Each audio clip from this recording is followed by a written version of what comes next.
Bonsoir, bonsoir à tous. Bonsoir, est-ce que vous m'entendez? Alors je vérifie.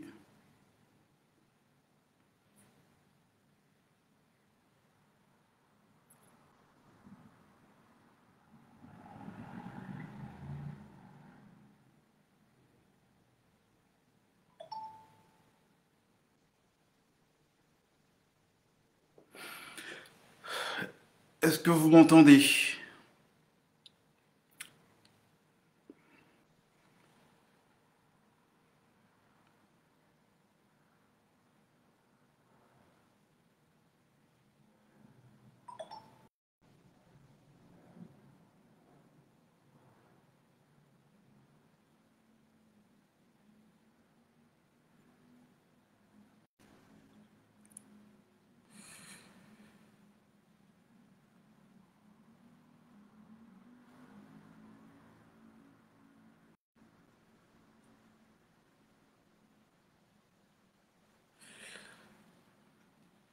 Alors les amis, bonsoir à tous.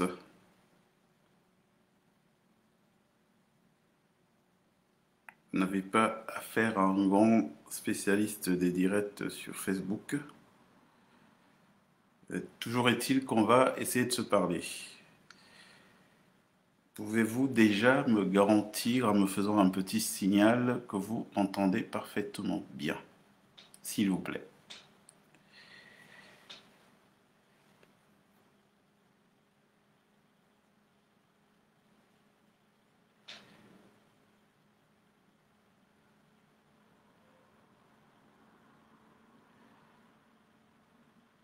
Alors,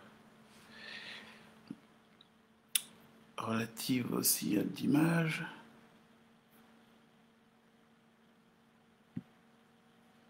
Résolution. Est-ce que nous avons une bonne qualité d'image, s'il vous plaît? Est-ce que vous me entendez très bien?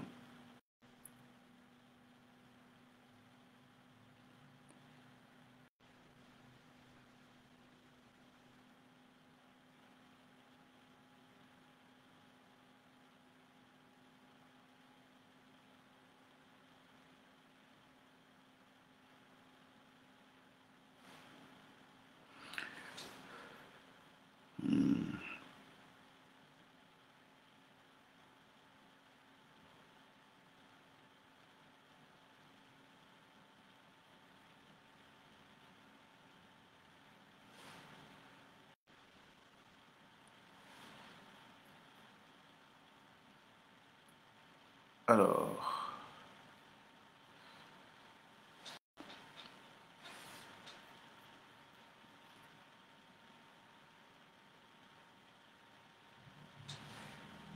est-ce que vous m'apercevez en direct, cher monsieur et dame?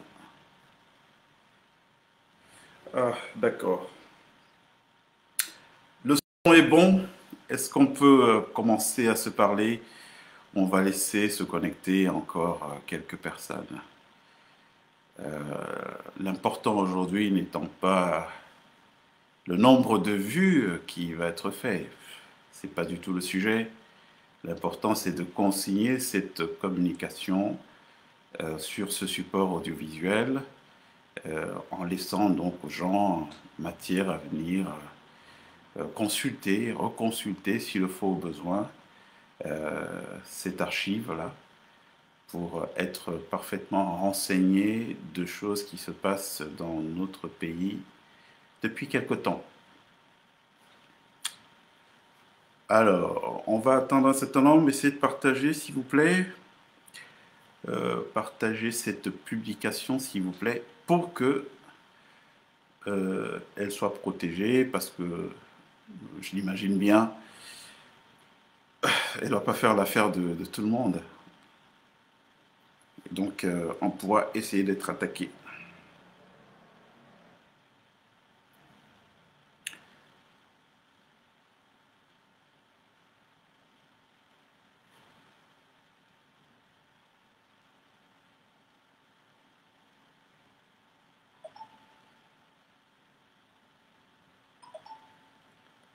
Voilà.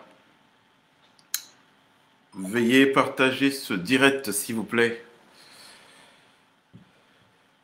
Qu'on soit un certain nombre avant de commencer. Comme je vous le disais, l'important n'étant pas qu'on soit des milliers. L'important pour moi étant que cette vidéo puisse se faire pour servir de support, d'archive à tous ceux qui voudront par la suite venir savoir de quoi il s'agit, de quoi on parle.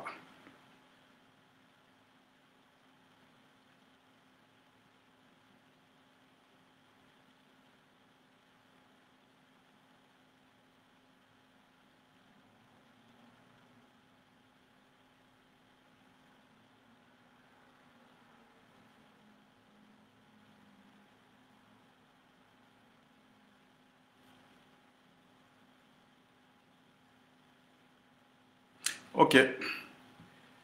Merci Luc qui me rassure sur la qualité du son. On va devoir commencer à se parler. Allez, on va essayer d'être une petite vingtaine. Hein, si nous sommes une petite vingtaine, on lance pour ne pas avoir à se répéter inlassablement parce que malheureusement, il n'y aura pas beaucoup de temps. Il faut aller à l'essentiel.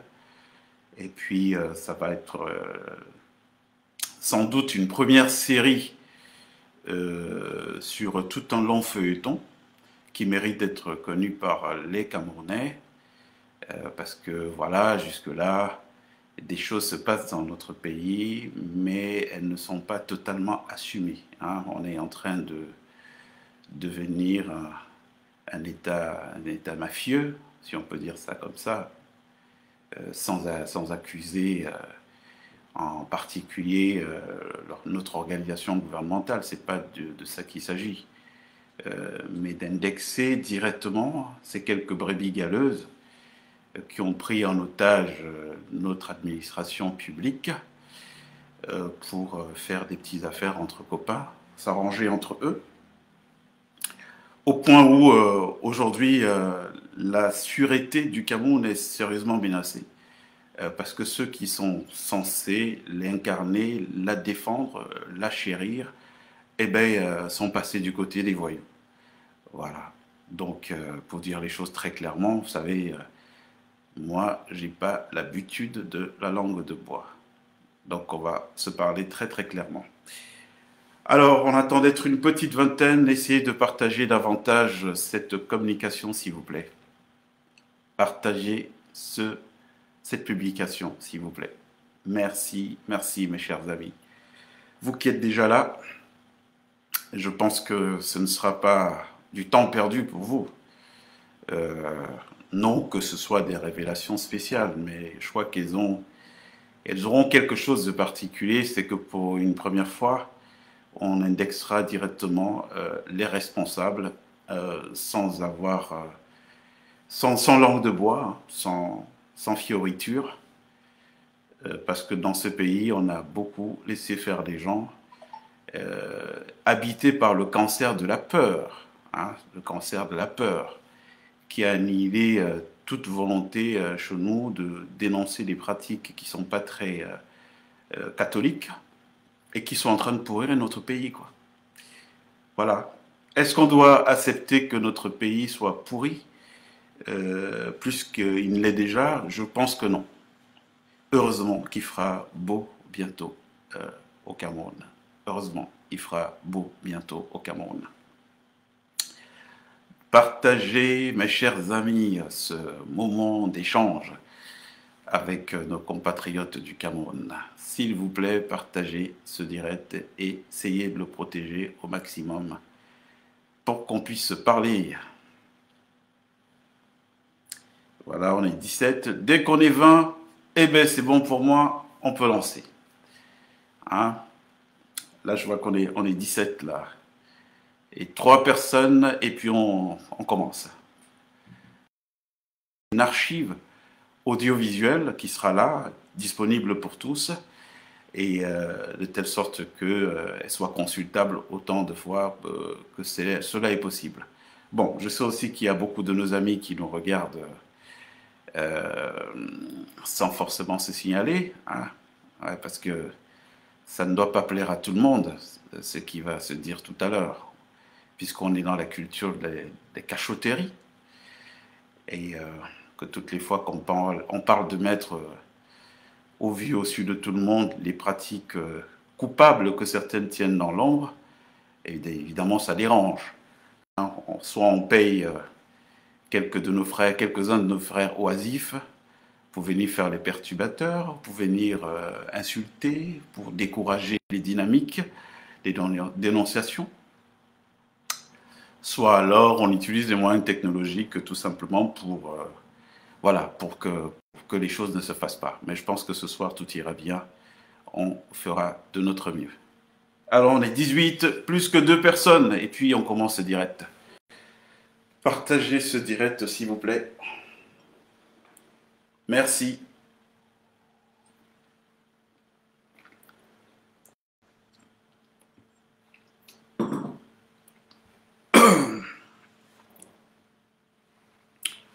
Voilà, on est 18, plus que 2 personnes, et puis nous lançons ce direct. Je sais qu'on est plus que 18, hein. On en a qui nous regardent, comme on dit en sous-marin, sans forcément venir cliquer sur la page. Nous connaissons ces bonnes petites pratiques, mais qu'à cela ne tienne. Comme je vous l'ai dit, l'important n'est pas le nombre qu'on sera ce soir. L'important, c'est la vidéo qui doit rester comme archive et que chaque Camerounais pourra prendre le temps de consulter souvent quand il est confronté à certaines difficultés, parce que malheureusement, l'histoire se répétera. Voilà, on est 20. On peut commencer. Faites-moi juste un petit signal, hein, un petit pouce, je sais pas moi. Et puis voilà, 2 ou 3 personnes me font un petit pouce pour me dire que tout va bien, et puis nous lançons le direct, puisqu'on est 20 déjà. Allez-y les amis, 2 ou 3 personnes, un petit pouce. Vous pouvez dire, ah voilà. C'est bien, c'est bien. Alors, bonsoir à vous, chers amis. Je suis heureux d'être au rendez-vous avec vous ce soir. J'ai pris ce rendez-vous volontairement parce que je pensais qu'il y avait des choses graves dans l'histoire de notre pays et ces choses méritaient d'être sues par l'ensemble des Camerounais parce que nous sommes à une période charnière de l'histoire de notre pays que nous voyons détruit tous les jours avec la complicité passive ou tacite de l'ensemble des citoyens.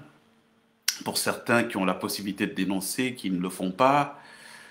Pour d'autres qui sont des acteurs un peu involontaires de choses qui se passent. Avant de commencer mon propos, j'ai envie de dire un grand merci. Vraiment, je veux rendre un hommage très appuyé à certains de nos compatriotes qui ont fait le choix, hein, qui sont en responsabilité, qui ont fait le choix de rester des patriotes, de ne pas céder à cette vague, ce courant-là, très à la mode chez nous, qui veut que dès qu'on a un poste de responsabilité, eh ben, on devient voyou. On privatise les services publics à des fins mafieuses. Et j'ai découvert à travers ce que j'ai vécu au Cameroun, moi, le mois de juin au mois d'août 2023 dernier, j'ai découvert qu'il restait encore dans notre pays des gens, hein, des forces silencieuses tapies dans l'ombre, pas très visibles, mais très efficaces, et qui peuvent de temps en temps se manifester quand il y a une énième injustice qui veut se produire pour protéger leurs concitoyens. Donc je veux rendre un hommage très appuyé ici à ces gens à qui je dois la vie, parce que quand la décision de m'assassiner a été prise par M. Ferdinand Ngongo, secrétaire général de la présidence de la République du Cameroun, avec un aéropage de complices, bien entendu, hein, c'est un rituel maintenant. On instrumentalise la force publique. Là, en l'occurrence, c'était la gendarmerie, le secrétaire d'État à la Défense du Cameroun, qui a mobilisé, je ne sais jusqu'à quel niveau de responsabilité. Parce que je le redis une fois de plus, je n'ai pas un problème avec l'État ni avec le gouvernement camerounais. J'ai un problème avec quelques-uns de nos concitoyens qui se sont retrouvés en responsabilité et qui ont décidé de privatiser leurs fonctions à des fins mafieuses. Donc on s'entende très bien. Je n'ai pas ce soir une diatribe contre l'État ou le gouvernement camerounais. J'ai une diatribe contre certains individus que je connais très bien pour avoir vu beaucoup d'entre eux commencer sous mes yeux, alors que moi j'étais déjà très inséré à un certain niveau dans le processus décisionnel de notre pays. Donc, une fois que cet hommage rendu, donc à nos frères camerounais qui se sont mobilisés à l'époque, les responsables de grands services de sécurité de la haute administration qui ont dit non, la pieuvre veut ta tête, Palmer, on ne va pas les laisser faire cette fois-ci. On a déjà eu Martinez, on ne va pas avoir un deuxième cas. Et donc, se sont organisés pour me protéger, pour me donner les moyens de me défendre. Et puis, ils ont permis que je puisse vous parler ce soir. Donc, vraiment, un très grand merci, chers frères et sœurs, qui avaient su me protéger au moment où j'en avais besoin, alors qu'on ne se connaissait pas forcément. Et pour la majorité, c'est parfois des anonymes qui ont été actionnés, je ne sais par quelle force, pour voler à mon secours. Une fois que cet hommage est rendu, je vais rentrer dans le cœur de l'histoire. J'arrive au Cameroun en avril 2022. Je suis là pour des activités de consultant, parce que j'ai un cabinet de consultants. Et ce cabinet travaille notamment pour un groupe pétrolier. Et donc, lors de ce passage, je fais la connaissance d'Émile Parfait-Simb. Je ne le connaissais pas du tout. J'en avais entendu vaguement parler. Il m'est présenté par Madame Cathy Ken, que j'ai rencontrée fortuitement dans le cadre d'un projet de télévision qu'elle était en train de mettre en place. Donc, je lui ai fait profiter de quelques conseils. Et elle a vite fait de m'identifier comme quelqu'un qui pouvait apporter beaucoup à son patron, donc Émile Parfait-Simb, qui à l'époque essayait de tâter dans l'industrie. Et quand je parle de l'industrie, c'est l'industrie des diamants, de l'or, voilà, tout ce qui est extraction minière. Quand je l'ai rencontré, il m'a dit que le président Touadéra de la Centrafrique venait de lui signer quelques concessions minières de diamants et d'or en Centrafrique et qu'il était coincé parce qu'il ne pouvait pas lancer ses exploitations seul. Il avait besoin de partenaires en Europe, mais il n'était jamais venu en Europe. Toutes les fois qu'il a demandé des visas pour Schengen, on ne lui a jamais accordé de visa. Bon, je vous avoue que de prime abord, il était très charmeur, Émile Parfait-Simb. Il m'a donné tout de suite du grand frère, vraiment, aide-moi, et tout, j'ai envie de m'en sortir, et tout. Bon, je lui ai dit, ok, et refile-moi les dossiers, il m'a donné les dossiers. Je suis remonté à Paris, et j'ai approché un cabinet, l'Ocean Partners, un cabinet franco-russe, avec lequel je collaborais, pour leur soumettre cette demande. Donc, de trouver des entreprises européennes ou russes pouvant s'intéresser à ce projet d'exploration, exploration de champs de mines en Centrafrique. Ils ont fait ce que font tous les grands cabinets, c'est-à-dire qu'ils ne se jettent jamais à collaborer avec des gens sans savoir qui ils sont. Ils ont fait ce qu'on appelle un due diligence, une enquête qui leur a révélé que ils m'ont appelé quelques jours après, mais qu'est-ce que tu nous as amené? Mais c'est un bandit, ce gars. Là, tu nous as amené un escroc, il est dans une histoire de crypto-monnaie, une arnaque. Je leur ai dit, à vrai dit, je ne le connais pas vraiment. Il m'a été présenté par une dame, mais laissez-moi repartir vers lui. Donc, quand je vais voir Simb, enfin, quand j'appelle Simb pour lui faire le compte-rendu de cette enquête qui a été menée sur lui, il me dit tout de suite, non, c'est de la jalousie.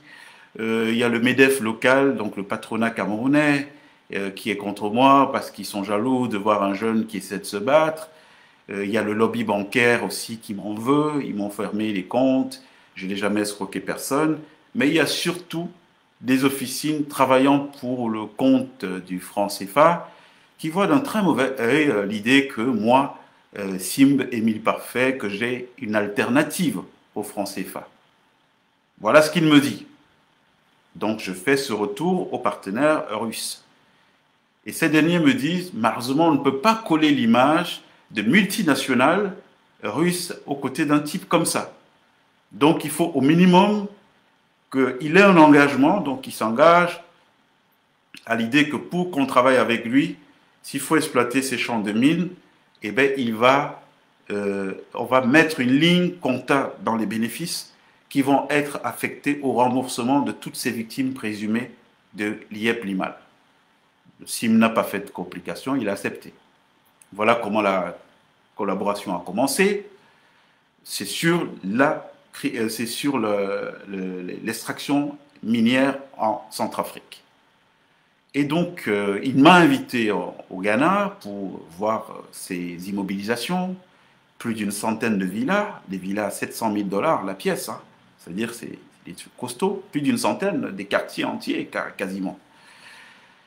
Et au moment où on devait se quitter au Ghana, il me fait la proposition, il me dit, bon, vraiment, comme tu es aussi un spécialiste des médias, j'ai ma chaîne là, j'avais une grande ambition pour elle, mais je ne suis pas satisfait de ceux qui la dirigent en ce moment.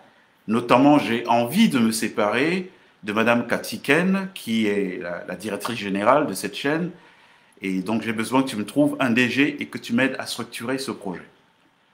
Nous avons convenu, nous sommes en avril, que je viendrai au Cameroun au mois de mai. Au moment où je viens avec les partenaires russes, je vais rester 2 mois, de mai à juillet, pour structurer ce projet. Donc, former le centre de management, recruter la ressource humaine internationale, définir une ligne éditoriale, la grille des programmes, les habillages d'antenne, bref, lui donner une chaîne de télé clé à main en 2 mois. Donc je suis arrivé au Cameroun en mai, et puis on a commencé ce travail. Les contacts s'est bien passé avec les Russes et tout, donc tout de suite ils ont pensé l'inviter au sommet de Vladivostok, qui avait lieu en Russie quelques mois plus tard. Donc je reste au Cameroun de mai, je dois partir en juillet.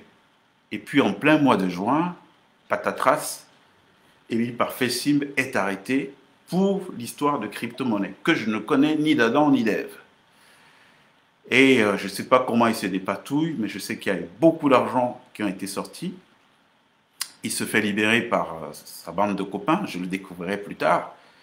Et puis il m'envoie un message. J'ai tout ce que je vous dis à des preuves, hein. J'ai soit des audios, soit des écrits. Donc tout ce que je vous dis est prouvé. Et donc, il m'appelle, oui, je suis dans l'avion, je suis en train de partir, j'ai eu des problèmes, je quitte le Cameroun. S'il te plaît, on avait convenu que tu dois partir en juillet. Est-ce que tu ne peux pas attendre un peu plus? Parce que je n'ai personne de confiance sous la main à qui je peux rester confier ce projet. Étant dans les difficultés, c'est un jeune frère, j'ai pas fait de problème, je lui ai dit, ok, il n'y a pas de problème, on fait ça comme ça. Et je t'envoie le budget, je vais parler de 815 000 €, fonds d'amorçage, hein, pas le budget global. La télé, ça coûte super cher. Donc ça, c'est de la plaisanterie, là. Donc en fonds d'amorçage, je lui ai parlé de 815 000 €. Il m'a dit, non, je te l'envoie dès que j'arrive.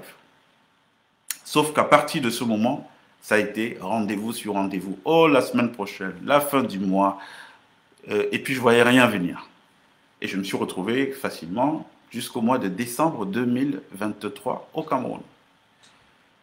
Et donc, j'allais à Moscou tourner des émissions par rapport au contexte de la guerre là-bas.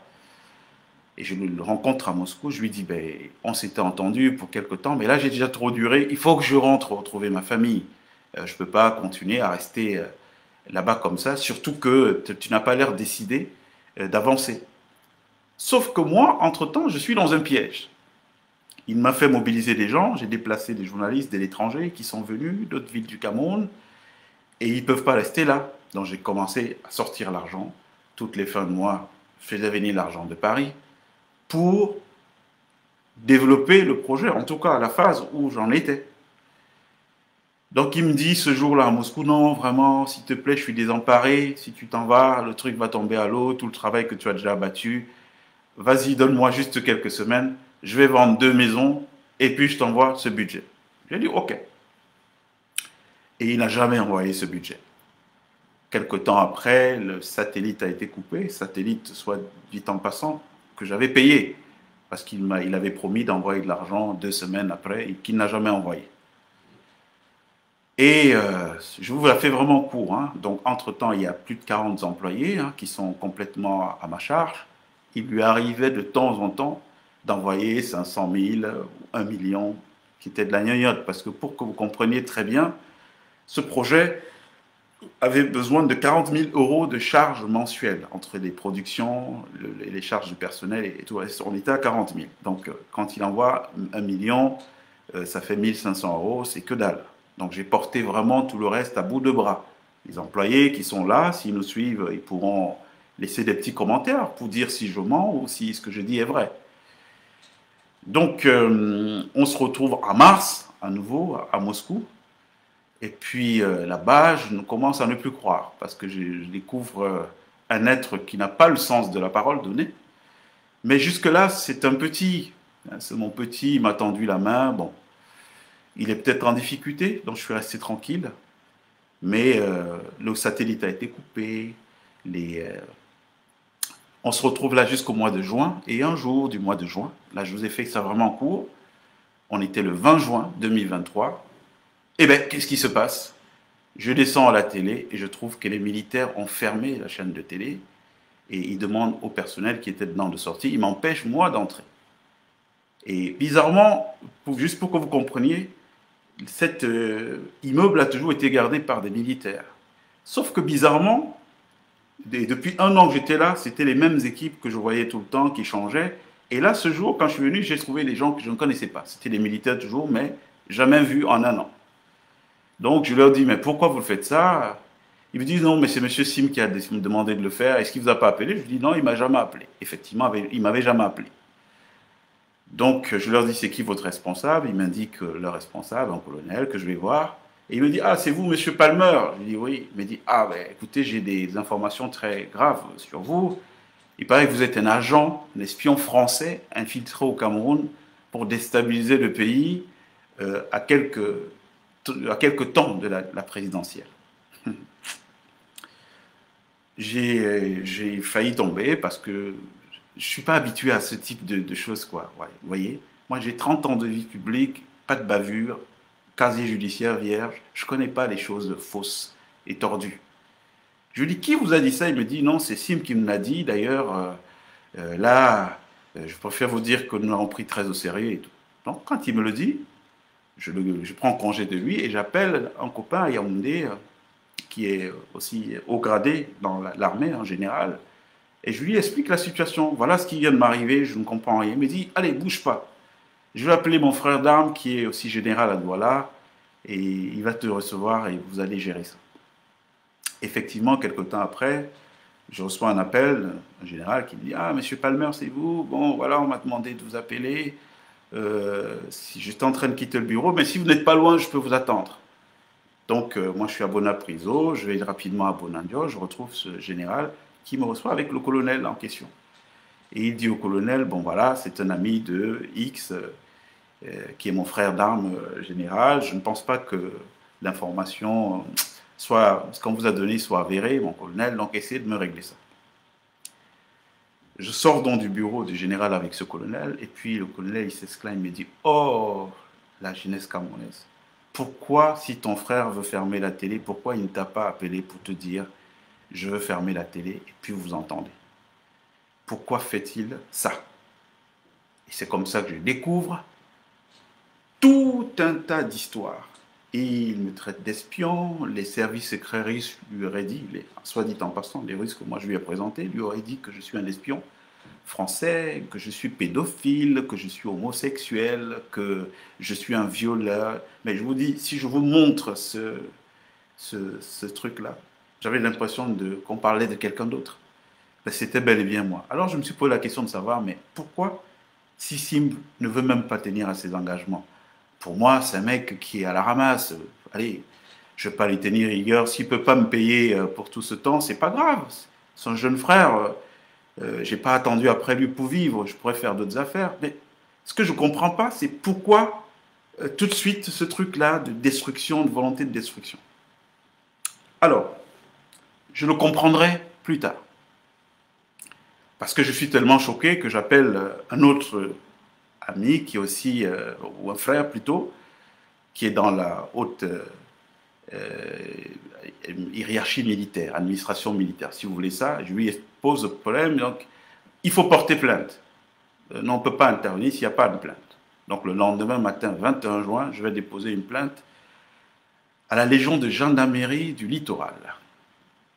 Et je m'en vais. Et puis très tôt dans le matin, je dors, la nuit, très tôt le matin, je reçois un coup de fil. Grand frère, vraiment, excuse-moi de te déranger à cette heure-ci. Tu as déposé une plainte contre Émile Simbière. Je dis oui. Il me dit, ah, vraiment, ne va plus là-bas parce que il se vante qu'il a déjà ta plainte. Il a reçu sur WhatsApp et tout.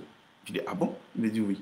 Il me dit, le colonel Pierre Bikele, qui est collégion de cette gendarmerie, est un ami de Simb et donc ils se sont empressés de lui envoyer ta plainte.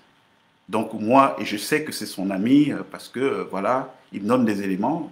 Je protège bien entendu cette personne, comme tous les autres. Hein, je ne veux mettre personne en danger. C'est mon affaire personnelle avec ces gens. Donc n'y va plus. Je te déconseille d'aller là-bas et tout parce que tu seras en terrain ennemi. Toujours est-il que j'attends. Donc du 21 juin où la plainte a été déposée jusqu'au, je crois, le 3-4 juillet par là, pas de réaction de la gendarmerie. Et puis je relance la personne qui m'avait demandé d'aller déposer cette plainte. Et elle me dit non, va le voir. On était un jeudi, c'était un jour férié. Il y avait fête du mouton ou quelque chose comme ça. Va le voir. Les instructions sont données pour que quand lui va venir, puisque c'est un jour férié, qu'on me prévienne. Et donc je vais à son bureau, je le rencontre.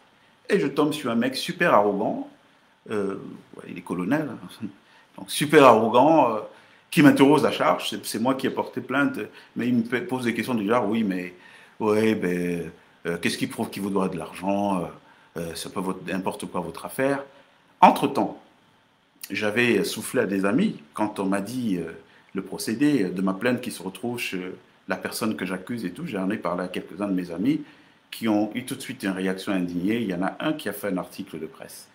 Donc ce jour-là, ce colonel me dit, ouais, d'ailleurs, vous avez fait écrire des trucs dans la presse et tout, je vais faire arrêter ce journaliste-là et tout. Bon, j'ai rigolé un tout petit peu. Vous voyez, ces petites gens que le vieux nous a fabriqués au Cameroun, qui dès qu'ils se retrouvent assis sur un petit strapontin, estiment qu'ils sont plus importants que l'État pour lequel ils travaillent. Donc voilà, je vais l'arrêter. Qu'est-ce qu'il a fait? Ben, il a dit les choses telles qu'elles sont ou pas? Vous avez arrêté. Bon, moi j'ai un peu rigolé parce que je voyais quelqu'un, c'est un peu dans le profil des gens qu'on connaît, toujours en train de se raconter. Ils ne savent pas à qui ils parlent et tout, mais voilà, ils roulent des mécaniques. Donc je suis sorti du bureau de ce type et le lendemain, il a demandé qu'il y ait une audition du personnel. Ils ont auditionné plus de 25 employés. Le capitaine Kao Barla, c'est lui qui s'est occupé, c'est le chef des enquêtes à la collégion de Douala. Sauf que de Yaoundé, on m'a dit, bon, ne va plus dans cet endroit, c'est pas des gens bien, il est lié à l'affaire. Donc on m'a demandé de déposer une plainte au niveau du procureur, chose que j'ai faite. L'affaire a été aussitôt dépaysée au niveau de la PJ. Et puis, j'ai assisté à toutes les auditions à la PJ. Et entre-temps, chemin faisant, ça fuitait, ça arrivait en France, Mediapart s'est intéressé à l'affaire. Et puis, ils ont fait un article. Et c'est là que je découvre, en réalité, à qui j'ai affaire. Je me dis, mais c'est qui ce petit, donc le petit Simb, qui hier pleurnichait, ouais, grand frère, aide-moi, protège-moi, même des gens de Yaoundé, dis-leur que je suis ton petit, mais c'est lui qui parvient déjà à mobiliser dans l'État du Cameroun que nous, on connaît, parce qu'on y travaille depuis des années. C'est lui qui parvient à mobiliser des colonels qui prennent sur eux d'envoyer des plaintes qui sont déposées. C'est quoi cette histoire? Qu'est-ce qu'il y a même derrière? Donc, en grattant le vernis, je suis assis un jour, je suis convoqué à la PJ de Douala, donc pour l'audition. Et c'est ce jour qu'est planifié mon enlèvement et puis mon assassinat. Qu'est-ce qui s'est passé? Eh bien, ce qui s'est passé, c'est que Mediapart a sorti cette affaire. Et puis, en bon fouineur, ils ont fait tout de suite un lien avec l'histoire liée Plimal. Comment ce type est sorti du Cameroun alors qu'il avait 300 000 familles qu'il avait endeuillées, sans que rien n'arrive, et puis personne n'en parle, même les influenceurs, tout le monde a été arrosé, hein, et puis personne ne parle. Donc, essayez d'envoyer un truc qui concerne l'IEP-Limal, vous verrez qu'ils ne sont pas nombreux à relayer. C'est quoi? Qu'est-ce qu'il y a derrière? Donc on se rend compte par cette enquête qu'en réalité, il y a un gros réseau de blanchiment d'argent qu'il y a eu autour de l'histoire de l'IEP Limal. Donc il y a l'IEP Limal, c'est deux phases. La phase où il y a de l'escroquerie organisée hein, sur les 300 000 familles, et puis il y a l'autre phase que c'est la plus grosse machine à laver de l'argent sale que notre pays n'a jamais connu. Donc en réalité, Émile Parfessim n'est qu'un petit maillon en fait d'une grosse organisation qui a été mise sur pied. Mais ça ne s'arrête pas là. Pourquoi cette organisation a thésaurisé autant d'argent? Qu'est-ce qu'ils veulent faire? C'est quoi leur projet? Et tout ça, c'est le truc intéressant que vous allez voir derrière. Mais revenons sur Global TV. Donc la chaîne est fermée. Je ne suis pas un irresponsable. Il y a des gens que j'ai passé un an à dire, voilà, restez là, on va se battre, le truc va s'en sortir. Donc du jour au lendemain, plus de 40 familles se retrouvent à la rue. On a beau parler à gauche, à droite, ça n'émeut personne. Je suis obligé de prendre le taureau par les cornes, aller avec eux. Ils peuvent le dire, hein, si je dis des histoires, si ceux qui regardent peuvent confirmer ou dire que je mens. Il faut aller avec eux à l'inspection du travail, ils n'ont pas d'argent, c'est normal. Ils n'ont pas été payés pendant 9 mois, ils ont 9 mois d'arrêt de salaire. Il faut bien quelqu'un qui prenne en charge les frais de justice et compagnie. Donc on monte, on descend ensemble et tout, solidaire. Et moi-même, j'ai mon propre problème, qui est que non seulement je ne suis plus entré dans cette télé, mais même l'appartement dans lequel j'habitais là-bas, je n'ai plus jamais eu accès. À l'heure où je vous parle, mes affaires sont toujours là-bas, y compris des trucs très stratégiques qui concernent même en plus cette armée du Cameroun. Je reviendrai dessus. Et donc, la télé, pourquoi la télé ferme comme ça subitement? On investigue, on investigue. En réalité, voilà ce qui s'est passé. Les affaires du Cameroun, il faut bien les entendre. Émile Parfessim est en train de négocier son retour au Cameroun. Donc ses parrains, c'est qui? C'est Ferdinand Ngongor, hein. Toute la clique là, Ayem Manger, Ferdinand Ngongor, il y en a beaucoup d'autres. Et donc, ces derniers lui disent, mais ta chaîne de télé, il y a un truc qui nous dérange. Le type que tu as mis là-bas, comme qui la dirige aujourd'hui, c'est quelqu'un que nous ne maîtrisons pas. Et puis il est introduit auprès des Russes, notamment et tout. Nous, on a une élection qui vient, on n'a pas besoin des gens qu'on ne contrôle pas. Donc, tu vas nous fermer ta chaîne, ça c'est l'une des premières conditions. Et puis, après avoir fermé ta chaîne, ce gars-là, il faut que tu nous l'offres sur un plateau d'argent. D'où, aussitôt, la chaîne fermée, dès le lendemain, une telle campagne de sabotage commençait dans les réseaux sociaux. Ils inventaient même des faux profils de nanas prétendant que je les aurais violées. Il faut faire très attention avec ce qui se dit au Cameroun. Des faux profils, eux-mêmes, Simbi, il a la CEMAC Info, Russe Afrique Info, La Voix du Quat, le journal Grand Bassa, tout ça, c'est son petit empire médiatique qu'il a construit. Une radio à Yaoundé, je ne vais pas la citer, c'est des frères, j'ai rien contre eux. C'est son petit empire médiatique qu'il a construit, lui seul il sait. Donc le deal, c'est tu nous fermes cette télé, tu nous donnes la peau de ce bonhomme-là, ce Morgan Palmer. Comme on ne salit que ce qui est propre, comme il est propre, on va lui mettre la crasse sur le dos, on invente des histoires. Et donc c'est ce qui s'est passé. Je découvre au lendemain de la fermeture, mais des attaques, mais d'une rare violence. S'il me traite de tous les noms, quelqu'un avec qui je n'ai jamais eu même un simple éclat de voix, je suis étonné.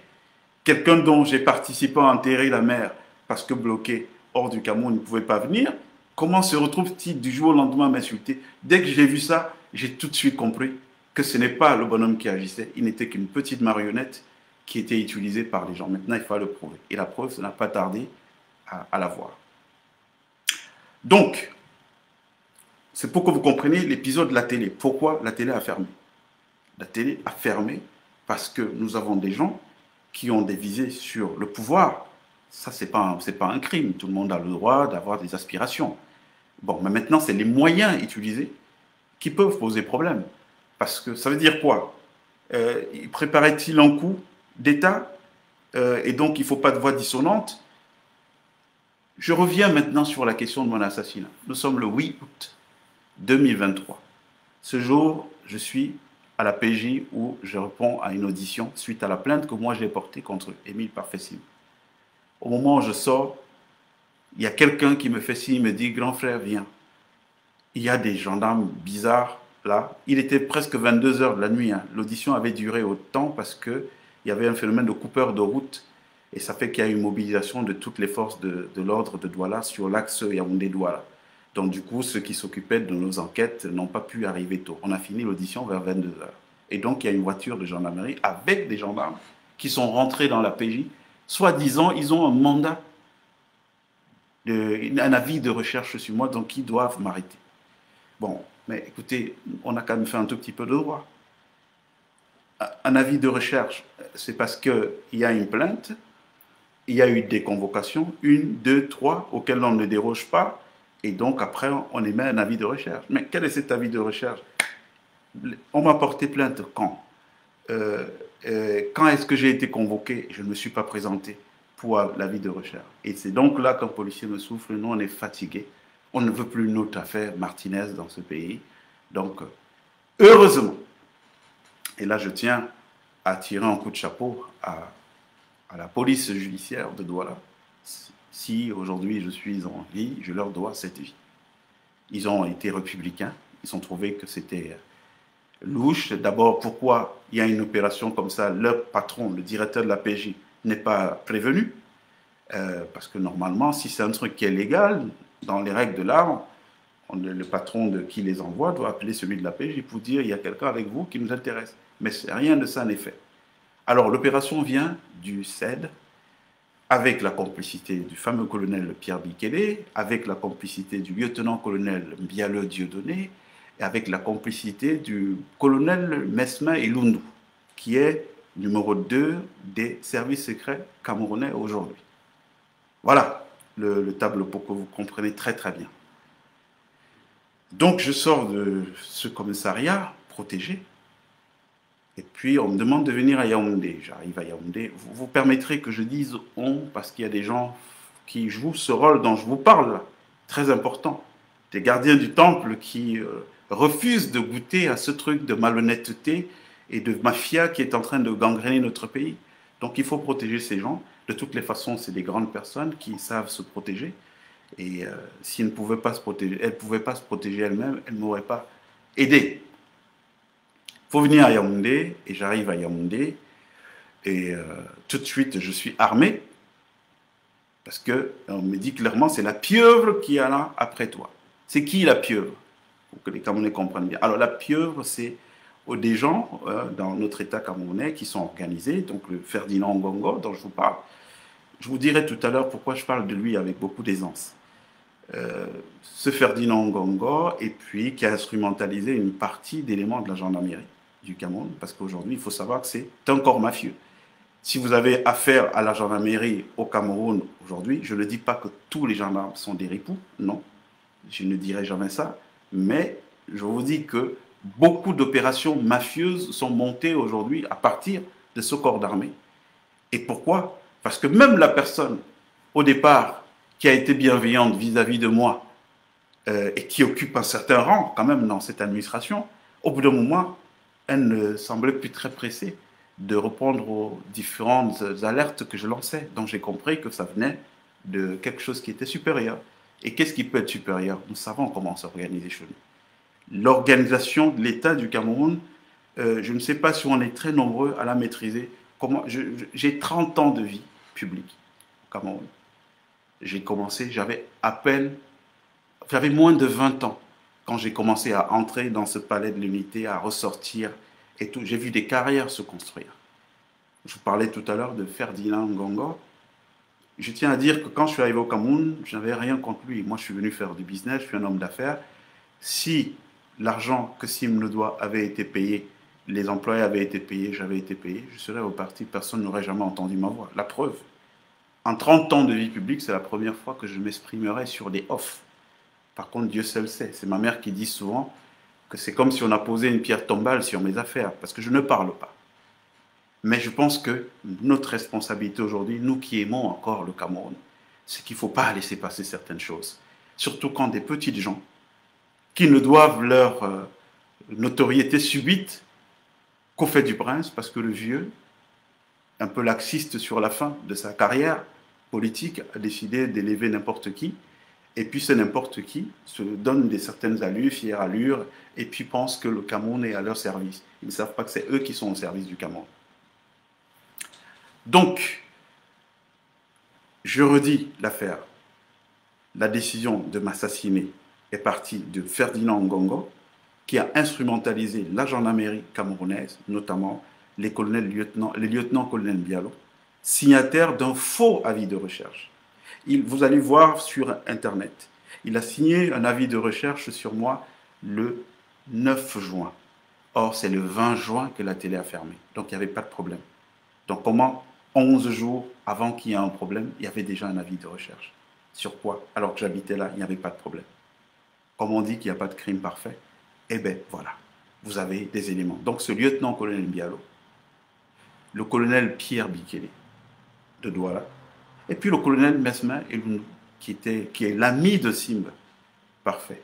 Parce que tous ces gens-là, j'ai essayé de les approcher en me disant, bon, peut-être qu'ils ont été trompés, c'est des gens qui sont de bonne foi, surtout que Mesmin Elundou, je l'ai rencontré en 2018 dans le cadre d'une affaire d'État que nous traitions. Donc j'ai tombé un peu des nues de voir que son nom se balade dans la bouche de Sim et tout, il est son faire-valoir. Je ne comprenais pas en fait ce truc-là. Donc j'ai quand même essayé de les approcher et je me suis rendu compte que non, attention, c'est des amitiés solides, il n'y a rien à faire. En réalité, c'est des pourris.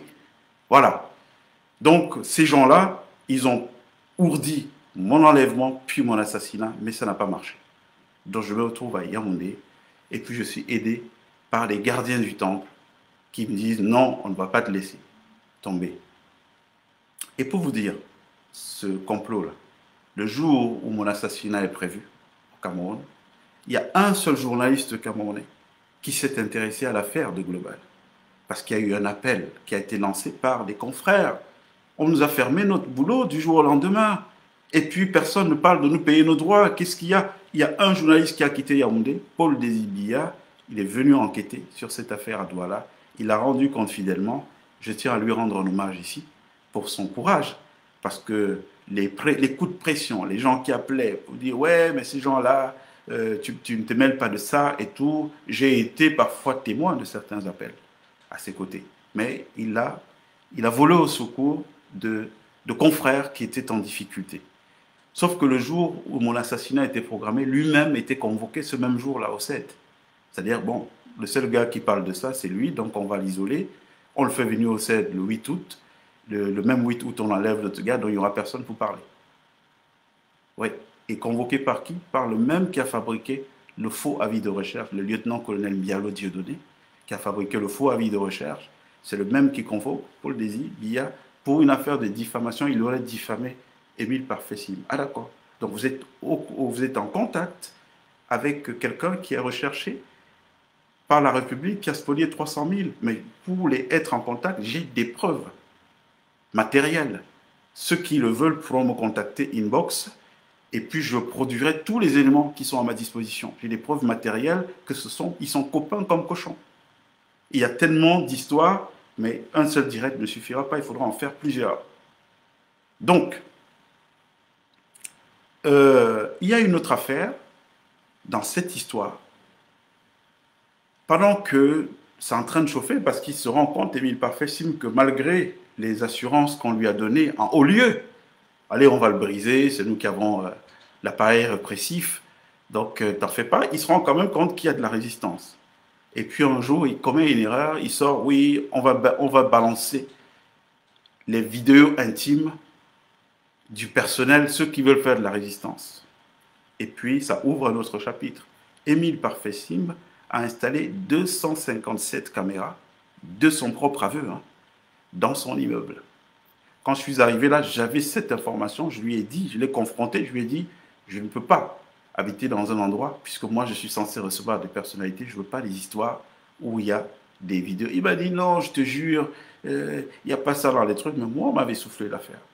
Mais là, il sort du bois lui-même, il écrit un article dans son propre site, il s'est capturé, donc même s'il efface aujourd'hui, et c'est pas grave, c'est déjà consigné, dans son propre site, la CEMAC-info.com, dans lequel il dit à suivre des vidéos intimes des gens. Il ne sait pas Malheureusement, c'est un semi-lettré, hein. Il faut le comprendre. C'est quelqu'un qui ne comprend que dalle. Il n'a pas été aidé par ses amis qui travaillent dans l'appareil judiciaire et compagnie. Ils lui ont pas donné quelques cours de droit pour savoir ce que c'est que la notion de propriété privée, de vie privée et de données privées. Donc, il a écrit sur son site, ouais, des vidéos intimes. Donc, il a 257 caméras installées, y compris dans les appartements intimes, les peu privés. Et donc, qu'est-ce qu'il fait?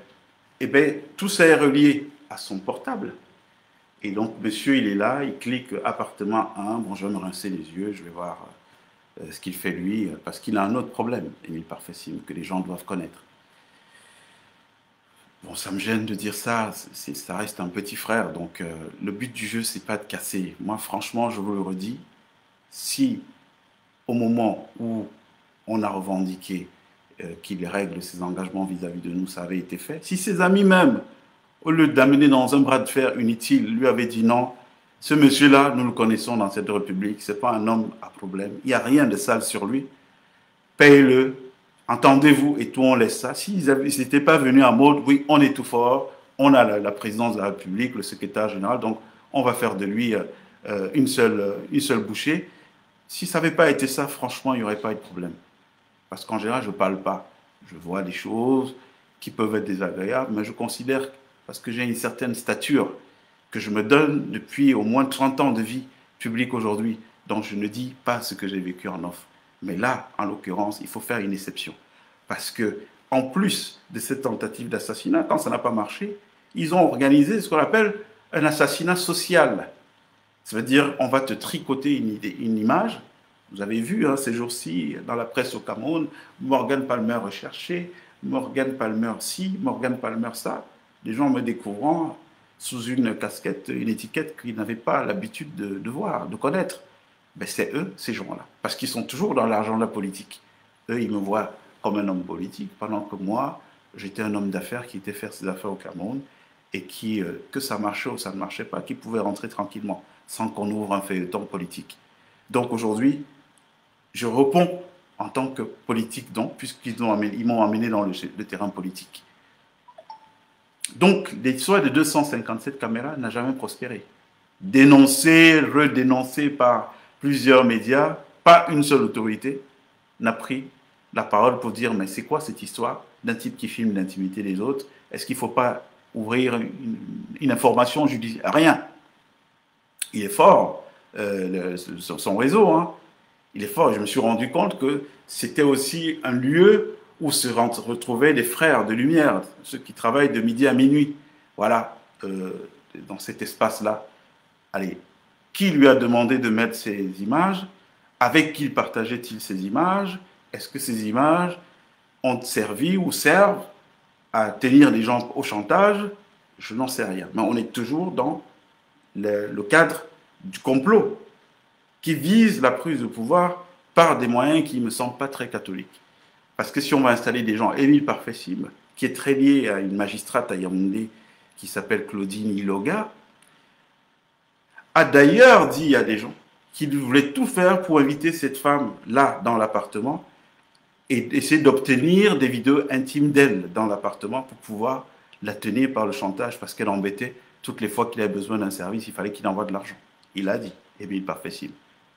Je n'ai jamais rencontré Madame Iloga, mais je connais son nom. Claudine Iloga, elle est magistrate à Yaoundé et tout. Elle a d'ailleurs aidé Sim à fouiller de manière frauduleuse dans le fichier de la police pour retrouver les informations de M. Banga Kak, un autre journaliste qui avait des problèmes avec lui. Et donc c'est cette dame-là qui est rentrée de manière frauduleuse. Cette dernière information que je viens de vous donner, je ne sais pas si vous la prouvez. Vous avez entendu sur les réseaux sociaux une fuite d'un voice de Simba dans lequel il dit comment il tient la police, il tient la gendarmerie, les magistrats. Il suffit qu'ils disent Kacham et puis tout le monde se met au pas. Ce voice-là, c'est à moi qu'il a envoyé. C'est à moi qu'il a envoyé. Et pourquoi je l'ai sorti? Comme la série de voice qui vont sortir après. Parce que je me suis retrouvé dans une histoire où un tribunal public où on avait un Sim qui ment de son côté. Oui, je lui ai donné 200 millions pour faire la télé, alors qu'il ne m'a jamais rien donné. Oui, je lui payais un salaire de 2 millions. Donc, je me suis retrouvé à avoir ma parole contre celle de Sim. Qu'est-ce qui pouvait nous départager? Qu'est-ce qu'il y avait de mieux que ses propres écrits, que ses propres déclarations par des voices? Heureusement, c'est là qu'on sait qu'il y a quand même une force supérieure là-haut, et je rends hommage à ce grand architecte, de me dire que il a anticipé tout ça, même la malhonnêteté du type après, parce que toutes les fois qu'il m'envoyait des voices, je les gardais, toutes les fois qu'il m'écrivait, je les gardais. Si je n'avais pas eu tout ça, je serais aujourd'hui, ce serait sa parole contre la mienne. Il l'a dit au gradé de l'armée, j'étais assis dans son bureau, il ne savait pas. Oui, je lui payais 2 millions de salaire mensuel.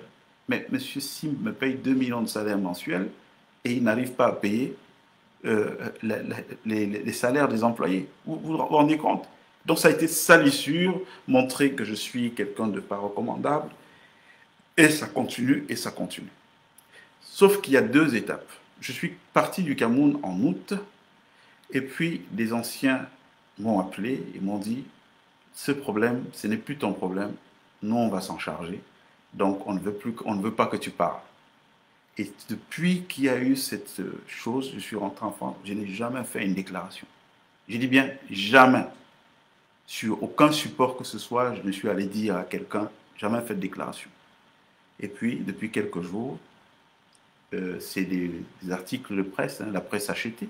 Il y a un journal, le quotidien d'ailleurs, qui a du mal aujourd'hui à publier mon droit de réponse parce qu'ils ont été payés pour me mettre à la une où ils me salissent. Bien entendu, quand c'est comme ça, on ne cherche pas à recouper l'information, on n'appelle pas le monsieur. Pourquoi? Parce que si on l'appelle, il va donner une version contraire. Ce monsieur Brice Gaba, que je connais, et tout, a joué à ce jeu. Mais vous savez, moi, ce n'est pas le menu fretin qui m'intéresse. Ce n'est pas le menu fretin parce que j'ai conscience des difficultés que nous avons dans notre pays. J'ai conscience qu'il y a beaucoup de problèmes d'estomac. Ce n'est pas évident, c'est dur de vivre. Donc je comprends à la limite qu'un homme qui a des enfants qu'on a sortis d'école parce qu'il n'a pas payé d'écolage, quand on vient lui proposer 200 000 pour me mettre à la une un Morgan Palmer, qu'il ne réfléchisse pas. Ça, je le comprends aisément. Donc, ce n'est pas à ces gens que j'en veux.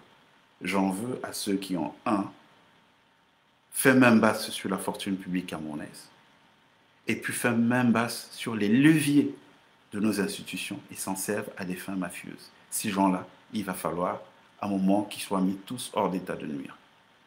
J'ai juste une bonne nouvelle pour vous qui nous regardez ce soir. Je le sais, il fera beau bientôt au Cameroun. C'est tout ce que je peux dire à ce niveau. Maintenant, beaucoup vont s'étonner de se dire, mais ce monsieur qui parle comme ça, quelle légitimité a-t-il pour parler avec tant d'aisance? Vous savez, j'ai vu Ferdinand Ngongo commencer sa carrière. On était aux enclavures des années 97. Il était l'homme de course de monsieur Beninga Eboutou, directeur du cabinet civil à l'époque. Alors, comment je sais tout ça? Je fais partie d'une génération qui a créé un mouvement qu'il appelait la Presby. 1996, nous la sortons des fonds baptismaux, on réussit à faire quelque chose d'extraordinaire. Presque 1 million de jeunes Camerounais sont adhérents dans l'ensemble du territoire camerounais. On n'était pas des laudateurs du président Biya, on était des admirateurs de son libéralisme communautaire. Très beau programme de société qu'on pensait qu'il envisageait de mettre en pratique. Si nous avions été des laudateurs, on n'aurait pas créé un mouvement à part, on serait rentré dans l'OJRDPC comme tous les autres. Mais nous, on a pensé que voilà, on pouvait être les profils d'intellectuels qu'on était, on pouvait mettre en place, aider le président à mettre en place son projet, le libéralisme communautaire, qui est très très bien intéressant. Je conseille d'ailleurs aux gens de jeter un coup d'œil pour voir le hiatus, le fossé qu'il y a entre la vision qu'il avait tracée et ce que le Cameroun est devenu par la suite. Donc, quand on crée cette Presby, on a à peu près 1 million de jeunes dans l'ensemble du territoire. Je n'avais même pas 20 ans à l'époque. Et il y a un type qui a cru en moi qui s'appelait Thiam Thiam Filémon. Je ne sais pas où il est aujourd'hui. Dernière nouvelle, il était au Canada. Thiam Thiam Filémon était notre président. Le président Biya l'a nommé comme membre suppléant au comité central du RDPC. Donc, depuis 1996, et moi, j'étais le plus jeune de ce bureau, jeune, mais nommé au bureau national comme directeur de la communication et du marketing ensuite. Donc j'ai vu beaucoup de carrières se construire sous mes yeux. Donc Ferdinand Ngongo, je l'ai vu à l'époque au palais. Bon, ce n'étaient pas eux les interlocuteurs, je vous dis, ils commençaient. Nous, on était déjà à un niveau où on discutait avec le ministre directeur du cabinet civil, M. Belinga Eboutou, à l'époque. Donc ce n'est pas avec ces chargés de mission que nous parlions. Mais j'ai quand même le souvenir, je le revois encore avec des vestes un peu trop grandes pour lui à l'époque. Donc ces gens-là, nous les avons vus se construire. Je connais aujourd'hui, si dans la République du Cameroun, puisque ça n'a pas beaucoup changé, c'est toujours les mêmes. S'il y a 100 personnes, je peux vous dire, j'en connais au moins 90 qui sont là. Paul Latanganji, qui à l'époque était l'un de nos plus gros donateurs, quelqu'un de très généreux, de pragmatique, qui allait toutes les fois qu'on allait le voir parce qu'on avait des opérations de campagne à monter et tout, il réagissait spontanément. Donc moi, la première fois que je vois Ngongo Ferdinand, c'est au palais de l'unité. Et c'était à la faveur de quoi? C'est une anecdote, hein, j'ouvre ce petit chapitre. En 1997, il y a élection présidentielle au Cameroun. Nous, en tant que presby, nous soumettons au président notre projet de campagne avec une demande de financement de 32 millions à l'époque, 32 millions accordés. Et M. Belinga Eboutou, qui ne nous appréciait pas beaucoup parce qu'on avait une relation directe avec le vieux, et bien, quand il reçoit l'instruction de nous recevoir pour mettre à disposition ces fonds, il décide de s'asseoir dessus. Et donc, on est assis dans notre appartement qui nous servait de QG à l'époque, à Yaoundé, à Messa, et on se morfond, le temps ne fait que passer, la campagne passe, non, on n'est pas là, on ne peut pas agir, on n'a pas les moyens. Et puis un jour, je leur ai dit, bah, écoutez, moi, je vais appeler Belinga. Et puis, on était en groupe, ils ont dit, ah, mais tu es fou, Belinga va te tuer, tu sais. Je leur ai dit, moi, je ne peux pas vivre couché, je préfère le repos éternel à vivre au coucher. Donc, peu importe qui est Belinga, moi, je vais l'appeler. Et il faut qu'il nous dise qu'est-ce qu'il en est de notre projet. Et donc, voilà comment j'appelle Belinga. À l'époque, il n'y avait pas de téléphone portable. Je l'avais appelé à la cabine téléphonique. Et puis, je lui dis, oui, monsieur le ministre, je suis monsieur Palmer. Pour la petite histoire, nous étions connus par tous les gens qui décidaient au Cameroun, puisqu'on était affiliés directement au président de la République.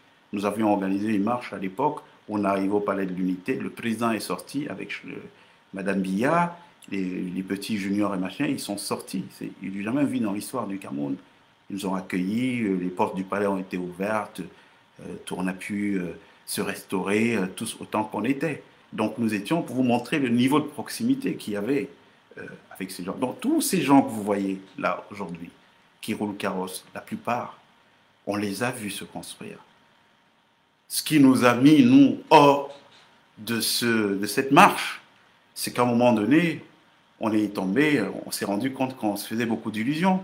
Un type comme moi, j'ai toujours pensé qu'il fallait être brillant, il fallait travailler pour être excellent et que ça suffisait pour prendre l'ascenseur social. Mais très rapidement, j'ai compris que non, il y avait d'autres critères dans le cadre de notre pays, le Cameroun, et critères auxquels il est hors de question qu'un type comme moi, que je me plie.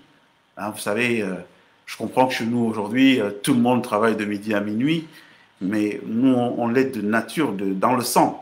On est né avec ça, donc je n'entends pas rejoindre certains mouvements de réflexion où il n'y a pas de réflexion. Hein, la preuve, vous voyez l'état de notre pays aujourd'hui. Donc voilà, quand on a vu que ce n'était pas que sur des critères objectifs qu'on pouvait construire une carrière, moi j'ai pris du recul. Je suis sorti de ça, je me suis concentré au journalisme. Et même quand là-bas, je me suis heurté à toutes les difficultés qui vont revenir avec Global TV, parce que ce qui s'est passé là, c'est un remake des choses qui existaient déjà. Ah d'accord, il dit quoi? Ils veulent pas se mettre à plat ventre, ben on va les mater. Donc on va les mater, c'est nous qui gérons les budgets de X ou Y, ils n'auront pas de budget, on va les affamer jusqu'à ce qu'ils craquent. Donc moi j'ai dit, je ne craquerai pas, et j'ai quitté le Cameroun.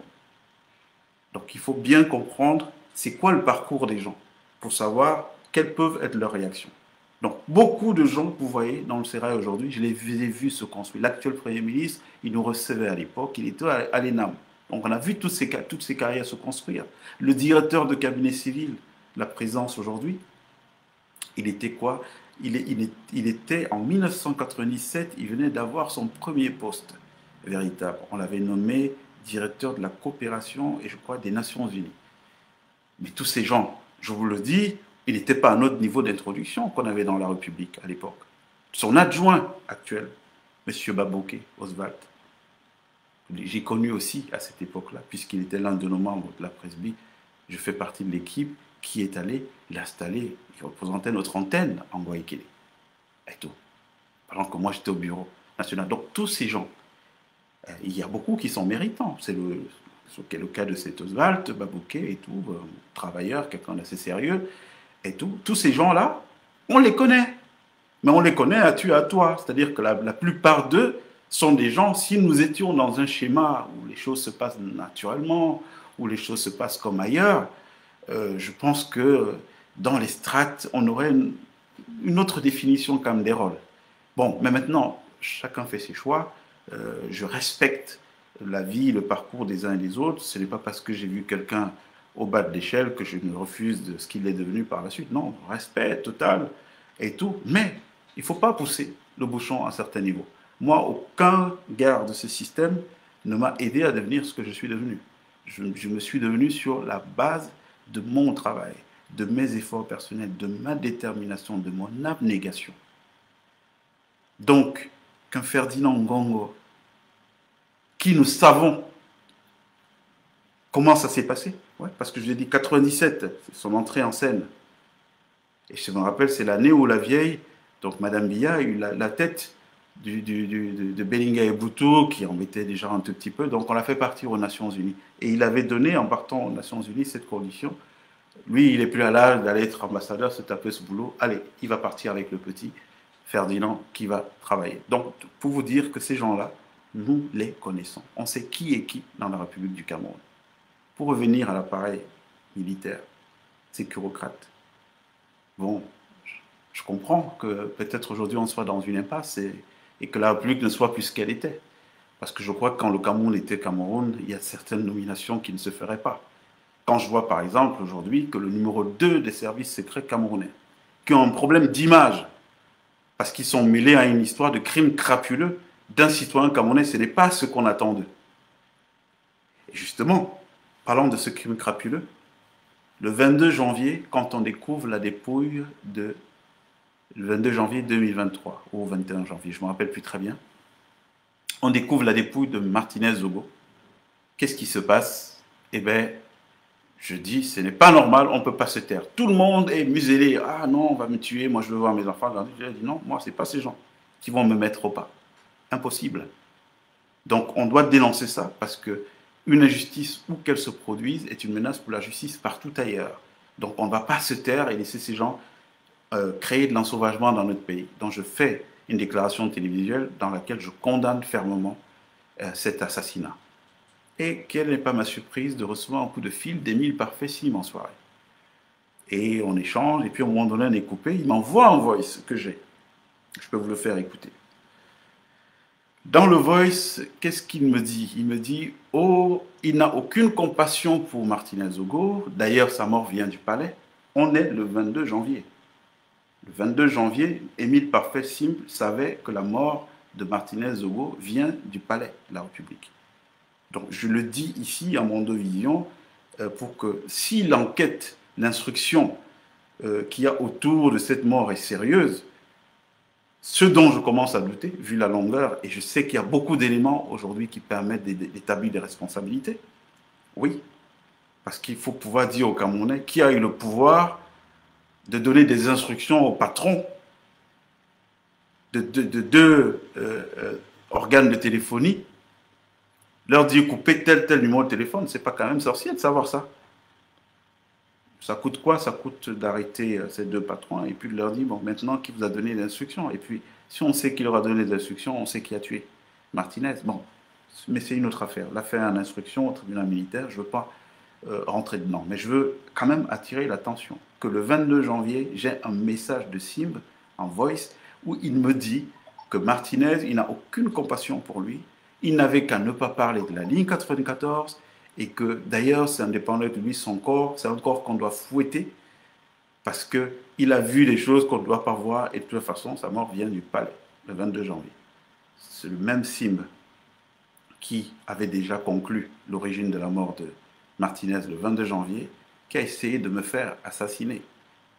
Et donc, quand vous faites, et qui a aussi a pris la tête d'un influenceur dont je ne citerai pas le nom aujourd'hui parce que je considère que ce n'est pas des gens sérieux. Ce n'est pas des gens sérieux, c'est des gens qui prennent de l'argent à gauche pour salir d'autres personnes à droite. Et ce n'est pas avec ça que notre pays ira de l'avant. Nous avons besoin aujourd'hui d'avoir un autre type de citoyen qui construit son rapport à la citoyenneté sur l'éthique, sur certaines valeurs. Mais donc j'ai vu Simb mettre la tête de cet influenceur à prix. Donc Simb, le 22 janvier, savait que Martinez avait été tué par le palais. Il sait qui il dit, c'est que sa mort vient du palais. Et le même Simb a essayé, moi, de me faire assassiner le 8 août 2023 en complicité avec M. Ferdinand Ngongo. Et les gens dont je vous ai cité, qui pour moi sont des petites mains, ce n'est pas le plus important. C'est vrai qu'ils ont la responsabilité qui est engagée. On n'est pas colonel de l'armée du Cameroun pour faire des basses besognes, notamment assassiner des concitoyens. C'est pas ça le rôle de l'armée, c'est pas ça qu'on attend d'une armée républicaine. Et tous ces gens dont je vous parle vont rendre gorge. Ils ont le temps de s'amender très rapidement parce que je vous le dis, il fera beau. Les choses ne resteront pas comme telles qu'elles sont. Aujourd'hui, nous avons un homme d'un certain âge. Malheureusement, moi je suis très inconfortable quand il faut parler du président Biya. Je vous ai dit quelle est la relation qui nous liait. Aujourd'hui, je désapprouve, mais de manière complète. Si j'avais continué à approuver la manière dont la politique était faite au Cameroun, je ne serais jamais allé sur les chemins de l'exil. Je désapprouve, mais sur un plan purement traditionnel, il reste un patriarche bantou. Je ne peux pas traverser son sang. Donc, je considère qu'il est aujourd'hui l'otage de ses propres fabrications. Vous savez, un jour, le président Biya, il a dit « Je suis le meilleur élève ». On était sous la France de Mitterrand. Les gens, c'est passé rapidement dans la tête des gens, ils n'ont pas compris ce que ça voulait dire. On sortait d'une gouvernance avec un président, Amadou Ahidjo, qui avait montré beaucoup de signes de patriotisme, un type qui était pour le mérite, qui était pour certaines valeurs, et qui n'a pas arrangé les intérêts de l'oligarchie. À un moment donné, on l'a dégagé, et puis on a mis un autre, avec un autre agenda. Je crois que cet agenda, c'était, bon, allez, cette société du mérite, des talents, allez, vous allez mettre un haut là, parce que ce n'est pas ça nos intérêts à nous. Et donc, quand il dit, et ça a été très bien fait, vous n'avez qu'à voir l'émergence de toutes les figures publiques aujourd'hui. Très peu sont des gens, des hommes de valeur. Très peu. Nous le savons. Comment ils répondent à la contradiction? Ben, on va les tuer. Voilà, c'est tout ce qu'ils ont comme argument. Ils ne peuvent pas faire un débat argumentif, idée contre idée, projet contre projet. On va le tuer. Pensez que là où je vous parle, je ne connais pas les méthodes, je connais très bien leurs méthodes. Je connais très bien leurs méthodes, mais ce que je veux dire ici en direct, c'est que je ne souhaite pas qu'ils envoient les enfants des autres venir se faire tuer. Je préfère qu'ils viennent eux-mêmes ou qu'ils envoient leurs parents pour venir mener leur mission d'escadron de la mort. Donc on sait ce qui se passe dans notre pays, mais intimement, plus que même certaines personnes qui sont en charge de certains dossiers là-bas. Donc, ce que je veux dire aujourd'hui, et je ne sais pas combien de temps on a là déjà, combien de temps on a mis, ce que je veux dire aujourd'hui, c'est que la responsabilité qui est la nôtre, c'est déjà de dire non quand les choses ne sont pas bien. Arrêtez avec le cancer de la peur qui fait que tout un pays comme le Cameroun, les gens peuvent faire tout ce qu'ils veulent. Hein? Un a ouvert la gueule, bon, non, on l'arrête, on va l'embastiller, on lui colle des faux motifs. Vous devez savoir comment ça fonctionne. Aujourd'hui, la justice du Cameroun est au service des faux motifs. C'est-à-dire que on vous met un avis de recherche, il n'y a jamais une plainte contre vous, il n'y a jamais une convocation, mais on vous met un avis signé par un lieutenant-colonel du secrétariat d'État à la Défense. Vous vous rendez un peu compte de ça? À l'époque, quand on était gamin, à l'époque des Amadou Ali et compagnie, quand vous étiez convoqué au CED, mais vous saviez que vous avez une affaire sérieuse. Mais aujourd'hui, c'est devenu un truc d'analphabète, de semi-lettrés. qui, vous ne savez même pas comment ils ont fait, ils sont colonels, ils sont lieutenants-colonels, et c'est ces gens-là qui ont décidé de faire d'un corps aussi précieux que celui-là un endroit où on retrouve le ramassis de ramollis de bulbes, des gens qui n'ont aucun background, et puis qui recrutent dans quoi? Des petits élèves gendarmes sortis d'école à qui on donne 500 000, 1 million de francs pour exécuter des citoyens parce qu'ils ne sont pas d'accord, parce qu'ils ont tenu un discours qui est contraire. Moi, je vous le dis aujourd'hui. Et je vous parle vraiment en vous regardant droit dans les yeux. Parce que je sais que vous qui êtes assumés de regarder, vous n'êtes même pas un dixième de ceux qui regardent réellement cette vidéo. Je vous le dis aujourd'hui. Il n'y aura pas de suite dans la continuité de ce qui se fait aujourd'hui. Donc, oubliez tous ces gens qui sont là et qui pensent qu'ils ont amassé des trésors de guerre, qu'ils ont amassé des trésors, des fortunes publiques, de foncier. On vous dit qu'un mec a 200 hectares de terre dans un village. L'argent vient d'où? Comment il a fait pour acquérir tout ça? Il peut justifier. Et donc, on revient à l'histoire de Sim et de sa crypto-monnaie. Tout cet argent qui était stocké dans les maisons, qu'on avait du mal à faire entrer dans les banques, parce qu'il fallait le justifier, et bien la crypto-monnaie de Sim, elle a aidé à faire quoi? Ben, elle a aidé ces gens à faire entrer, à blanchir beaucoup d'argent. Parce que certains d'entre eux venaient faire ce qu'on appelle des fausses mises, fausses spéculations. Ah non, j'ai mis 1 million, puis oh, j'ai gagné 100 millions. Mais c'est leur propre argent qu'on fait rentrer du coup dans le système bancaire avec le cachet de ouais, c'est de l'argent gagné par la crypto-monnaie. Voilà ce qui s'est passé dans notre pays. Et voilà ce qui se passe dans notre pays. D'où les protections dont Simba bénéficie aujourd'hui au point où il parade. Et d'ailleurs, j'en profite pour toutes les victimes de l'IEP Limal qui me regardent ou qui vont voir cette vidéo, qu'ils sachent qu'aujourd'hui, Émile Parfait Simba est allé tromper les Russes qui lui ont accordé un hébergement chez eux, mais sans savoir qui est ce monsieur, sans savoir que c'est quelqu'un de recherché. Je parlais d'un mot de cette Russie qui a des relations historiques avec l'Afrique, des relations qui se sont construites autour du soutien. Dans les années d'indépendance, les guerres d'indépendance, on a vu le rôle qui a été le leur, ont toujours été aux côtés des pays africains.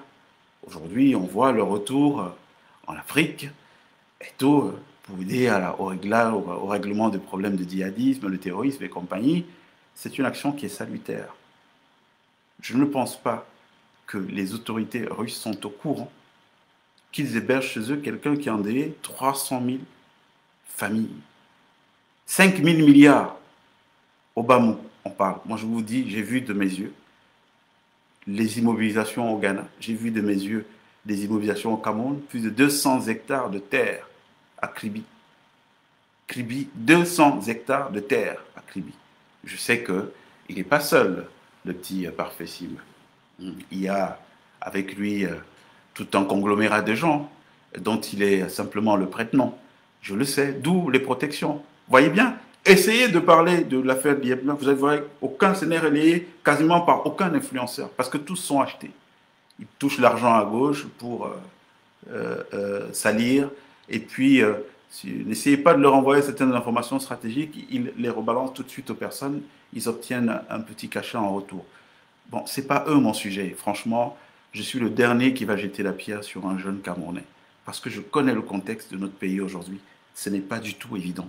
C'est difficile de s'en sortir parce qu'il y a une spoliation, une confiscation de la richesse publique entre les mains de quelques-uns et ça rend la vie tout simplement impossible. Donc quiconque a une possibilité de faire bouillir la marmite le fait. Je ne ferai jamais ce procès à un jeune Camerounais. Je les comprends, je suis indulgent. Voyez, j'ai même pardonné à ceux qui ont publié ces faux articles sur commande. Je comprends que, voilà, c'est le temps qui veut ça. Même si on est en train d'aller vers la fin de ce temps. Mais on ne va pas vers la fin de ce temps. Pour qu'il y ait une continuité, pour qu'on en revienne, il n'y aura pas de continuité. Il n'y aura pas de continuité. Et déjà, moi, le Cameroun d'après, je ne le vois pas sur les sentiers de la démocratie. Parce que nous avons vu ce que nous a donné le parcours démocratique de 1982. En 2023, aujourd'hui, nous avons vu le bilan de la démocratie, on peut le faire. C'est l'émergence de faux leaders politiques fabriqués par le système, c'est l'émergence de faux leader médiatique, fabrication du système, qui joue un petit... Nous savons ce qui se passe dans notre pays. Mais très bien alors, hein, très bien ce qui se passe dans notre pays. Donc, personnellement, ce Cameroun-là, il ne me fait pas bander. Et ce que j'ai envie de dire ce soir, c'est l'heure est venue pour qu'il fasse beau au Cameroun, et il fera beau au Cameroun. Bon, j'ai promis que tout le réseau de SIM va être dénoncé. C'était la première ce soir. Il y aura d'autres révélations à venir. Ouais, parce qu'il faut appeler un chat un chat. Il est hors de question qu'on est dans la magistrature. Je me rappelle maintenant, le ministre de la Justice, Laurent Esso, devant la représentation nationale. Il avait été interpellé par un député, je crois, du SDF, Nietzsche, au sujet d'Émile Parfait-Sim et de cette arnaque. Il a donné cette réponse qui était « Il n'a pas encore été saisi d'une plainte ». De sources très sûres, je sais qu'il a eu vent de ma plainte à moi et de celle de grandes personnes sur l'abus de confiance, l'escroquerie et puis l'entrave au travail, à la liberté du travail, qu'ont subi plus de 40 journalistes à Douala. Sauf qu'on a un procureur, en l'occurrence Jean-Simplice Eboko du TPI de Douala, qui instruit ultra petita. C'est-à-dire que moi, je vais porter plainte contre SIM, je dis qu'il me doit 568 000 euros, avec un certain nombre d'éléments. Et pendant que j'attends qu'on juge sur la question des 300 000, déjà qu'il y a une suite à ma plainte, non, on m'appelle plutôt à la PJ en me disant le procureur a instruit qu'il faut que vous accordiez, que tu lui donnes à SIM la voiture. Mais monsieur le procureur, je ne vous ai pas saisi sur une voiture. Si SIM estime que je lui dois une voiture, mais il me porte plainte. Et vous me convoquez, je viendrai m'expliquer sur la voiture. Mais d'où moi je porte plainte? Parce qu'un type me doit de l'argent et genre je veux que la plainte soit axée sur ce qu'il me doit. Et puis, vous qui n'êtes pas saisi d'une autre affaire, vous venez me demander d'avoir un arrangement avec SIM, que je lui remette la voiture en contrepartie, qu'il me remette mes choses. Il ne parle pas de la dette que SIM me doit. Donc, vraiment, je veux que vous compreniez que la justice, quand elle devient source d'injustice, alors ça devient le pouvoir de l'hémoglobine. Voilà vers quoi nous sommes en train d'aller dans le pays. Et personne ne sera à l'abri de ce que je vous dis là. Personne ne sera. Bientôt, vous allez entendre au Cameroun, comme vous voyez dans les narcos-États, l'exécution de personnalités publiques dans la rue, parce que les gens commencent à en avoir marre. Oui, marre. D'accord? Les gens commencent à en avoir marre. On ne peut pas être dans un pays comme celui du Cameroun, que certains estiment être en coupe réglée. Mais vous vous rendez compte? Aujourd'hui, on est en train de déployer des trésors, des séductions, d'arguments pour dire que notre terre, la terre camerounaise, est une terre où on peut amener, qui peut agréger des investisseurs. Et ils nous disent, mais vos services secrets exécutent les citoyens. Et puis, qu'est-ce qu'on vous dit? On vous dit, oui, il y a la réforme des services secrets. Et puis, qui est-ce qu'on a nommé? Bon, je ne connais pas M. Gogomo, le numéro 1 actuel des services secrets. Je ne pourrais pas faire de commentaires en ce qui le concerne. Je présume que c'est un Camerounais avec beaucoup de talent, une expertise. Donc, c'est de la preuve, il est, je crois, le premier civil qu'on nomme à la tête de ces services. Mais un monsieur comme colonel Mesmin et Lundu, je vous ai dit quels sont ces liens, tenus par une petite frappe. Parce que si c'était même un grand bandit, si c'était, je ne sais pas moi, à l'époque, il y avait Donatien, Coignet, bref, des mecs qui savent, mais tenus par un semi-lettré. Je l'ai eu, j'ai échangé avec lui en lui disant, en pensant que bon, il est de bonne foi et l'autre l'a trompé, mais non, il est plein de morts, dans un soutien qui ne cache pas. Je viens me poser la question, mais vous êtes même, vous, numéro 2 des services secrets, Camerounais, vous êtes en contact avec un type qui a spolié 300 000 personnes au Cameroun. Vous ne trouvez pas qu'il y a quelque chose qui ne va pas? Ben non, tout va bien, parce que ces gens n'ont pas intérêt à ce qu'on prenne SIM. Bon, moi je lance un appel ici ce soir à toutes les victimes de l'Ieplimal qui souhaitent se faire entendre que la Russie ne peut pas être l'endroit qui héberge des gens, des criminels qui ont spolié et endeuillé de nombreuses familles en Afrique.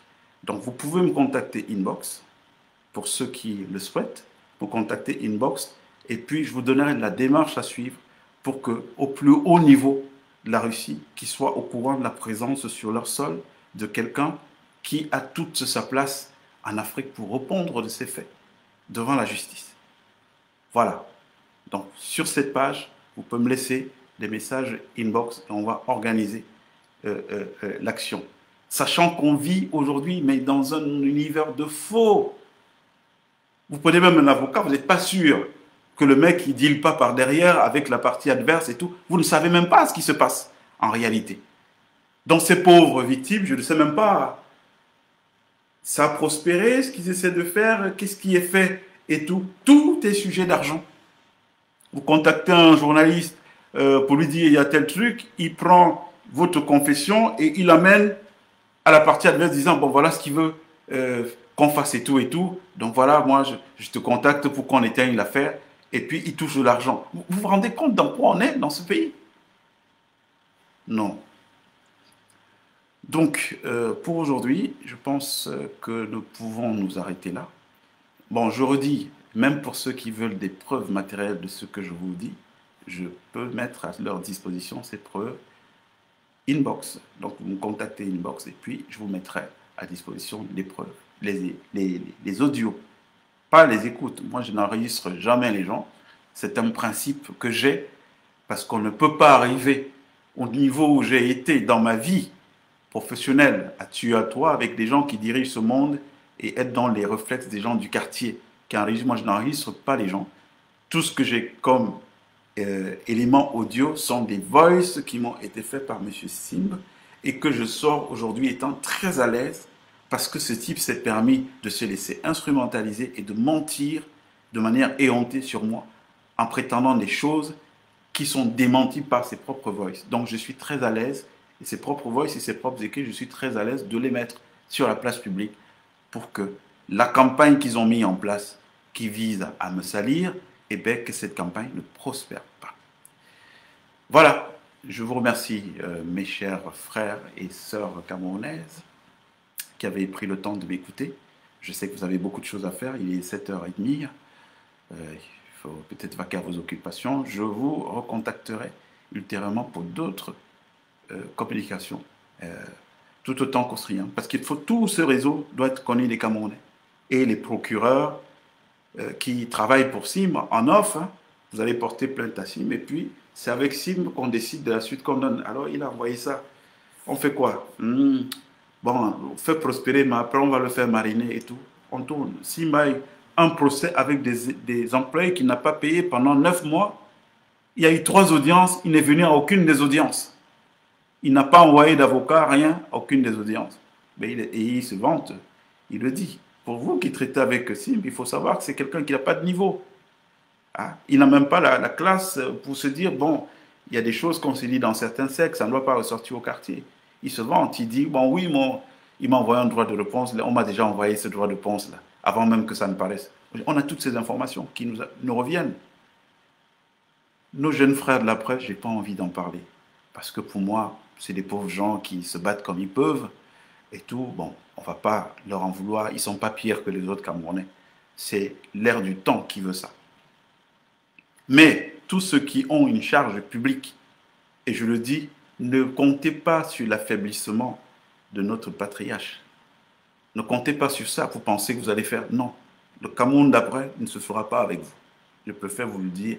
Il ne se fera qu'avec ceux qui accepteront de s'amender pour construire un nouveau pacte républicain, mais il ne sera pas avec toutes ces petites frappes de bas étage qui se retrouvent, comme par effraction, à gérer les affaires de l'État du Cameroun. Mais le Cameroun d'Amadou Ahidjo, je ne sais pas si vous vous rendez compte.